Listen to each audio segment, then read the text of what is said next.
Hi sir, good morning.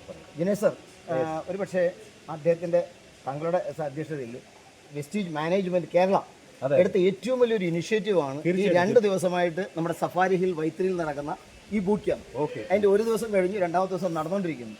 ഒരുപക്ഷെ ഒരുപാട് എക്സ്പെക്ടേഷനോടെ ആയിരിക്കാം ഈ ഒരു പ്രോഗ്രാം കേട്ടപ്പോൾ തൊട്ട് സാറ് ഡിസൈൻ ചെയ്തത്.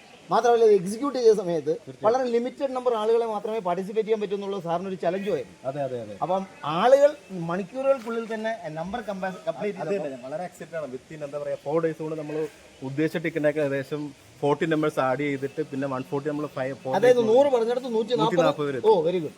അപ്പോൾ പക്ഷേ ഞാൻ ചോദിച്ചത് സാറേ, ഈ വന്ന ആളുകൾ സാറ് വിചാരിച്ച രീതിയിലുള്ള ഒരു എക്സ്പെക്ടേഷൻ മീറ്റ് ചെയ്യുമെന്ന് തോന്നുന്നു. തീർച്ചയായിട്ടും. കാരണം ഇന്നത്തെ ഒരു 1 day സെഷൻ കഴിഞ്ഞതോടെ എനിക്ക് കിട്ടിയ ഫീഡ്ബാക്ക് എന്ന് വെച്ചാൽ എല്ലാവരും വളരെ എക്സൈറ്റഡ് ആണ്. കാരണം ഇതേപോലെ ഒരു ആംബിയൻസ്, ഇതുപോലെ ഒരു ട്രെയിനിങ് സെക്ഷൻ ഇവർക്ക് കിട്ടിയിട്ടില്ല. കാരണം ഒരുപാട് ട്രെയിനിങ് സെക്ഷൻസ് കമ്പനിയുടെ ആയാലും ലീഡേഴ്സിൻ്റെ ഭാഗത്തു നിന്നാലും ചെയ്യുന്നുണ്ട്. പക്ഷേ ഇതൊരു അറ്റ്മോസ്ഫിയറിൽ അത് എക്സാക്റ്റായിട്ട് അവർക്ക് അത് കറക്റ്റായിട്ടുള്ള കിട്ടേണ്ട കാര്യം കറക്റ്റായിട്ട് കിട്ടിയിട്ടുണ്ട്. അതുമല്ല ഈ സെക്കൻഡ് ഡേ തന്നെ നമ്മൾ വളരെ എന്താ പറയുക എനർജറ്റിക്കാണ് സ്റ്റാർട്ട് ചെയ്തു. നല്ല സെക്ഷനായിരുന്നു. ഇപ്പോഴും ആൾക്കാർ ആ ഒരു പവർഫുള്ളിൽ തന്നെ നിൽക്കുന്നുണ്ട്.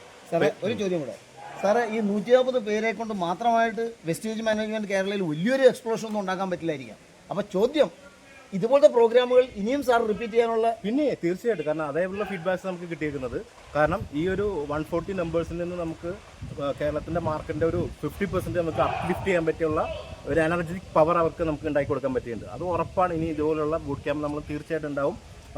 ഇനി നമുക്ക് അങ്ങോട്ട് ഈ 2025 മിറാക്കിൾ എന്താണോ നമ്മൾ ടാർഗറ്റ് സെറ്റ് ചെയ്തേക്കുന്നത് ഈ ഫിനാൻഷ്യൽ ക്ലോസ് ചെയ്തിരിക്കും 10 year. അത് I am pretty sure. Sir പറഞ്ഞിട്ടുണ്ട് കേരളത്തെ പറ്റി വെസ്റ്റേജ് മാനേജ്മെന്റ് ആസ് സച്ച്, അതായത് ഇന്ത്യക്ക് തന്നെ കേരള മാർക്കറ്റിനെ പറ്റി വലിയൊരു വിഷൻ ഉണ്ടെന്ന് സാർ ഇടയ്ക്കിടയ്ക്ക് മെൻഷൻ ചെയ്തു.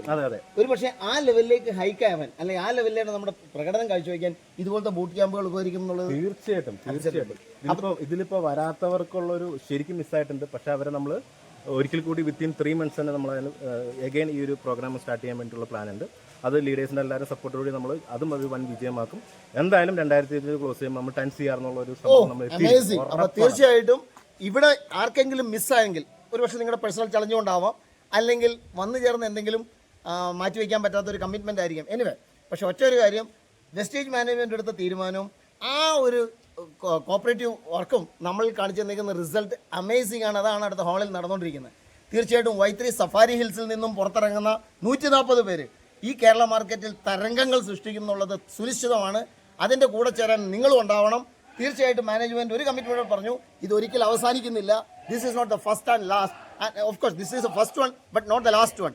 So, be prepared. Wish you all the best. Let us take decision. Thank you. Thank you, sir. Thank you so much.